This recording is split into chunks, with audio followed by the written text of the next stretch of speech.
수학 가르치고 있는 차순규라고 하고요. 수학 모의고사 보는 것과 관련해서 시험 전부터 시험 끝날 때까지 어떻게 해야 되는지 말씀을 하나씩 드려보도록 하겠습니다. 자, 먼저 시험지 받기 전 국어 끝나고 수학까지 쉬는 시간 사이에서 우리가 명심해야 될 것 첫 번째는 이전 시험과 관련해서 멘탈 관리를 하자라는 거예요. 답 제발 맞추지 마시고요. 그리고 난이도나 혹은 커트라인 관련해서 왈가왈부하는 것들 일단 최대한 좀 듣지 않도록 노력을 하시고, 만약에 설령 들었다고 하더라도 정신승리를 무한정으로 해서 멘탈을 꼭 지키세요. 저 새끼가 틀렸을 거야. 이런 식으로 생각하면서 넘겨보도록 합시다. 아시겠죠? 자, 두 번째는요, 필기구 상태를 체크하는 겁니다. 사인펜이 잘 나오는지, 이렇게 샤프심이 없는지, 혹은 지금 샤프심이 좀 남아있는 길이가 괜찮은지. 저는 심지어 지우개도 여기가 좀 더럽다, 좀 깨끗한 데다가 빡빡 문질러서 지우개까지도 좀 깨끗하게 만들곤 했습니다. 그 다음에 저는 뭐 했냐면요, 매번 모의고사 보기 전마다 일단 저만의 행동 강령 같은 거를 정리를 좀 많이 해놨어요. 이거는 제가 학생들한테 좀 배부하는 건데 이것도 띄워드릴 테니까 여러분들 필요한 거 쓰세요. 내가 시험 보기 전에 어떤 태도를 갖고 이제 문제를 풀 건지 이런 거 한번 쫙 읽어보면서 머릿속으로 좀 시뮬레이션 해봤고요. 그리고 이제 내가 자주 실수하는 부분들 뭔지, 문제가 안 풀릴 때 어떻게 할 건지 이런 것들을 갖다가 좀 꼼꼼하게 읽고 초연한 마음을 가졌습니다. 자, 이러다 보면 이제 시험지랑 OMR 카드 받겠죠? 이제 뭐 할까요? 파본 검사하겠죠? 진짜 그 파본이 있는지 검사하는 게 목적이 아닙니다. 자, 진짜 파본 검사를 천천히 하면서 나 이런 각변은 옛날에 틀린 적 있었으니까 이번엔 집중해서 잘 볼 테야. 차라리 너보다 너를 좀 먼저 풀어야겠다. 14번 도형. 나 도형 겁나 싫은데 얘도 일단 넘어가야겠다. 이런 식으로 이 문제들이 뭐가 나왔는지 보면서 내가 시험을 어떤 식으로 운영할 것인지 좀 계획을 짜는 겁니다. 자, 이렇게 체크를 하면은 이제 시험 시작할 건데요. 자, 저 같은 경우는요, 시험 시작하자마자 이 표지를 이렇게 샥 뽑고요. 이거를 갖다가 반 접어서 좀 옆구리에 끼고 시험을 봅니다. 사실 수학 문제 풀다 보면은 좀 공간이 부족할 일이 많잖아요. 저는 그럴 때 그냥 지체 없이 너를 꺼내서 여기다가 바로바로 풀었어요. 저는 개인적으로 이 문제를 풀 때 이 지우개질 하는 시간조차도 좀 아깝다라는 주의거든요. 그래서 그 지울 시간에 그냥 요 깨끗한 곳에다가 다시 풀자, 요런 식으로 좀 마음을 먹었고, 자, 그리고 나서 좀 나중에 굉장히 좀 어려운 문제 풀 때는 이렇게 넓은 공간에 내가 그냥 마음대로 숫자를 갖다가 빡빡빡 쓰면서 풀 수 있잖아, 그지? 자, 생각의 크기와 공간의 크기는 비례하기 때문에 무조건 특히나 어려운 문제일수록 큰 공간에다가 많이 풀어주자라는 마음가짐을 가져주시면 좋을 것 같습니다. 자, 그리고 이제 본격적으로 1번부터 문제를 풀기 시작할 텐데, 이때 제가 여러분들께 하나만 강조 드릴게요. 일단 첫 번째로 사실 너같이 좀 쉬운 문제들은 얼렁뚱땅 풀어도 좋겠지만 9번이나 10번 정도만 넘어와서도 풀이를 갖다 이 선지 바로 아래 왼쪽 공간에서부터 쓰기 시작해야 되는데, 풀이를 이런 식으로 하는 친구도 있어요. 제발 이러지 마시고요. 이 풀이 쓸 때 유의할 점, 제발 한 줄씩 차근차근 쓰시고요. 그리고 이제 공간도 저기 왼쪽 위에서부터 우리가 잘 써보도록 합시다. 아시겠죠? 일단은 풀이를 반드시 한 줄 한 줄씩 써주셔야 우리가 어떤 실수를 했을 때도 체크를 하기 상당히 좋다. 자, 그리고 또 추가적으로 문제 풀 때 너무 급하게 풀라고 하다 보면은 이 손이 급해서 내 마음도 급해지거든요. 그러니까 제발 그러지 마시고 어느 정도는 천천히 우리가 풀이를 써주도록 하자라는 점 기억하도록 합시다. 자, 그리고 또 풀이 쓸 때 팁을 좀 드리자면은, 예를 들어 이런 문제 풀 때 잡다한 계산 같은 거 하게 되는 순간들 있죠. 그러니까 나는 이 메인 공간에는 메인 풀이만 좀 남겨두고 싶은 거야. 이게 무슨 말이냐? 자, 예를 들어서 fx가 이렇대요. 그러면은 f 프라임 같은 거를 여기다가 구하지 말고요. 그러면 나는 그냥 이런 위쪽 공간에서 구해주고 나서 이걸 갖다가 그대로 활용했습니다. 우리가 일시적으로 할 게 있을 때는 나는 좀 이런 윗공간을 좀 활용을 해줘서 이쪽은 메인 풀이만 쓸 수 있도록 했어요.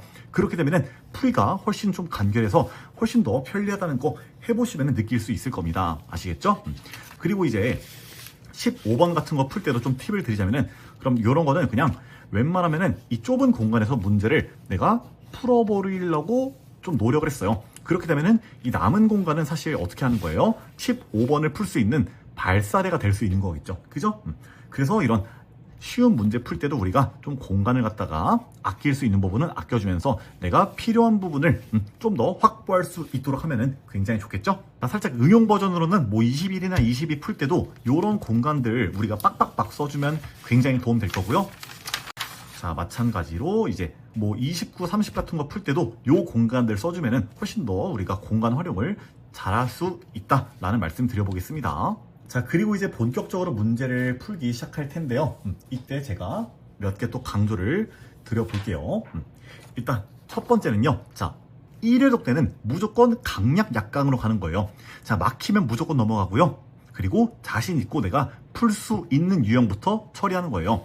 근데 내가 10번 같은 거 잘 못해? 일단 넘어가. 자신 있는 유형들부터 먼저 쓱쓱 풀어보도록 하는 거예요. 자, 왜냐면은 일단 내가 자신 있는 거를 갖다가 먼저 쳐내고 시간을 충분히 확보를 해야 오히려 좀 어려운 문제들 풀 때도 마음이 편해서 훨씬 더 잘 풀 수 있습니다. 해본 사람들은 다 알 거예요. 자, 그리고 일단 안 풀리는 거 넘어가자고 했는데요. 가끔 이런 경우 있습니다. 자, 11번을 풀었는데 뭔가 좀 이게 왜 꼬이는지 모르겠어. 전혀 내가 꼬일 만한 문제가 아닌데, 그러면은 일단은 11번 안 풀리면은 일단 12번을 넘어가요. 그리고 12번을 풉니다. 그리고 12번 풀었다고 바로 또 13번 넘어가는 게 아니라 우리가 좀 한숨을 돌렸잖아. 그러면은 12 풀고 나서 바로 또 11을 다시 돌아가 보는 것도 굉장히 좋은 방법이 될 수가 있어요. 이건 제가 되게 좋아하는 방법입니다. 자, 이제 이렇게 하다 보면은 어느 정도 우리가 한 바퀴를 돌면서 풀 수 있는 것들을 다 풀고 이제 다시 처음부터 돌아와서 좀 어려운 4점짜리를 하나둘씩 처리하는 순간들이 올 거예요. 자, 이때 마음가짐에 대한 꿀팁. 자, 첫 번째는 만약에 문제가 어렵잖아? 괜찮아요. 나만 어려운 게 아니고 싹 다 이 시험을 보고 있는 모두가 어렵게 느낄 거예요. 그러니까 여러분들이 그 생각이 지금 들었다고 해도 잠깐만 멘탈을 잡고 침착한 마음을 가진다면 그 순간조차도 여러분들이 남들보다 조금 더 앞서 나갈 수 있는 근거가 될 겁니다. 아시겠죠? 자, 그리고 두 번째는요. 어쨌든 간에 좀 어려운 문제를 풀 때는 시간이 충분히 소요되는 게 당연한 거예요. 그 시간을 많이 쓰는 거를 너무 막 초조해하지 마세요. 아시겠죠? 얘는 뭐 한 10분 정도는 쓰겠다 이 생각으로 애초에 문제풀이를 들어가는 거야. 알겠지? 자, 그리고 나서 또 이제 본격적인 스탠스에 들어가면은 이 안 풀리는 문제가 크게 두 가지로 나뉠 겁니다.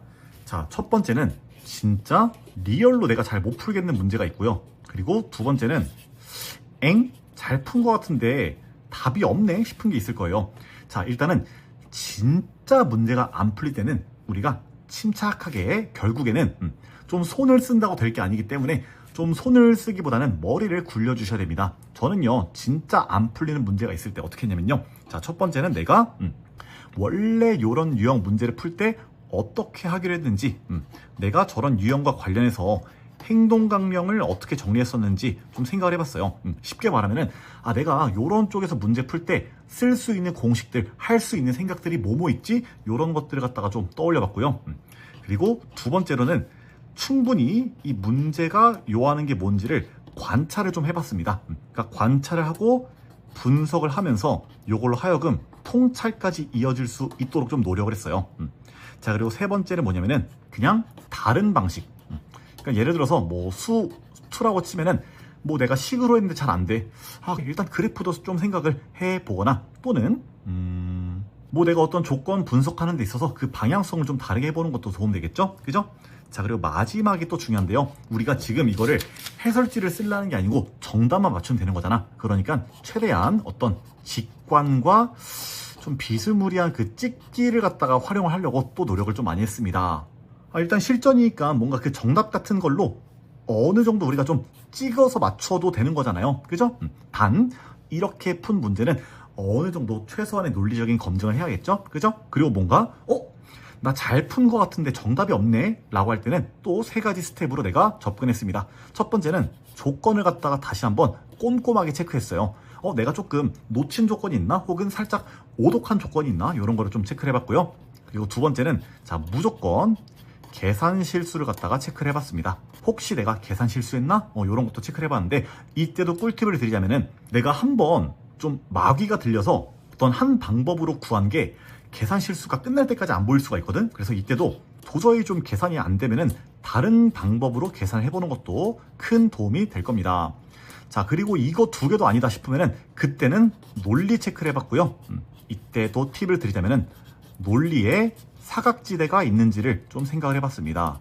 그러니까 예를 들어서 뭐 둘이 곱해서 연속이 된대. 근데 내가 알고 있는 거는 뭐 좀 뻔한 거, 얘가 뭐 불연속이고 얘가 연속이어서 이놈의 함수값이 좀 0이라고 생각했는데 이때가 정답이 아니야. 그러면은 혹시 둘이 곱해서 연속될 수 있는 또 다른 경우가 있나? 이런 논리의 사각지대를 이제는 좀 체크를 해보는 것도 아주 좋은 방법이 될 수 있을 겁니다. 아시겠죠?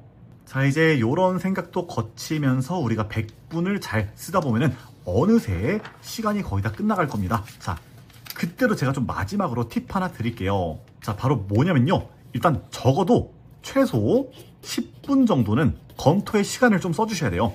검토할 거 리스트 말씀을 드려볼게요. 첫 번째는 좀 살짝 찝찝했던 문제가 있을 거예요. 예를 들어서 뭔가 이 문제를 풀면서도 이거 뭔가 좀 아닌 것 같은데 하는 문제들 있죠? 그런 거 무조건 검토해보는 거예요. 예를 들어 뭐 기억, 니은, 디귿 문제인데 정답이 뭐 기억이 나왔어. 또는 막 70K를 구하라고 했는데 K가 자연수가 나와서 막 140이 나왔어. 뭔가 좀 분수 나와야 될 것 같은데 이렇게 좀 찝찝한 거는 무조건 좀 검토를 해봤고요. 그리고 두 번째는요. 바로 주관식이에요. 주관식. 자, 주관식은요. 이 실수를 한다고 했을 때 그거를 바로잡을 수 있는 장치가 굉장히 부족해요. 그래서 주관식은 나는 좀 무조건 검토를 해줬고요. 특히나 확통 주관식은 검토를 무조건 해줬습니다. 그러면서 내가 뭐 조건을 갖다가 빼놓은 건 없는지 혹은 마지막 계산을 실수하지는 않았는지 이런 거를 갖다가 좀 꼼꼼하게 체크를 해봤던 것 같아요. 자, 그리고 세 번째로는 객관식을 갖다가 검토를 해봤는데 어떤 식으로 했냐면은 자, 객관식 검토는 일단은 번호 개수를 갖다가 셉니다. 자, 번호 개수를 셌는데 뭐 예를 들어서 자, 내가 1, 2, 3, 4, 5 내가 푼 것들에 한해서 번호 개수를 짜봤는데 뭐 다른 거는 다 괜찮은 것 같은데 1번이 6개가 나왔어. 그러면은 가장 이 틀렸을 가능성이 높은 너만 내가 1번을 찍은 문제들에 한해서만 좀 검토를 했어요. 자, 물론 이거 100%짜리 검토가 아니긴 한데 가장 좀 저는 가성비 좋은 검토라고 생각합니다. 그러니까 저는요 사실 내가 찝찝한 거 아니면은 객관식은 거의 틀릴 일이 없었어서 그냥 번호 개수가 가장 많은 거 정도만 검토를 해봤던 것 같습니다. 이렇게 하면 결국에는 뭐 여러분들이 좀 원하는 점수를 받을 수 있는 가능성이 굉장히 높겠죠. 그죠? 그리고 마지막으로 하나만 더 알려드릴게요. 자, 여러분들 그 주관식에서 정답 안 겹치는 거 알죠? 그러니까 예를 들어서 내가 18번 정답이 13이 나왔어. 근데 19번도 풀었는데 정답이 13이 나왔다? 이거 주관식에서 정답이 겹친다는 거는요, 둘 중에 하나는 좀 잘못됐다는 거예요. 그래서 만약에 정답이 겹친다면은 둘 다 좀 검토를 해보는 습관을 들여주시면 좋겠죠? 네, 아무튼 간에 이런 식으로 문제를 푸시면은 뭐 여러분들도 원하는 점수 충분히 받을 수 있을 거라고 생각이 들고요. 우리 모의고사 풀 때 가장 중요한 거는 잘 보려고 하면 안 된다는 거예요. 내가 실력이 받을 수 있는 최대치가 80점인데 이 위쪽 점수를 받고자 하는 거는 찍는 거 아니면 안 됩니다. 그러니까 항상 시험 볼 때는 잘 보려고 하는 게 아니라 내가 최선을 다해서 마지막까지 정말 멘탈을 부여잡고 노력을 하려고 하는 게 그러니까 내 실력 발휘만 하려고 하는 게 결국에는 여러분들의 현재 실력에서는 가장 높은 점수를 받을 수 있는 방법이 될 겁니다. 아시겠죠? 네, 여기까지 할게요.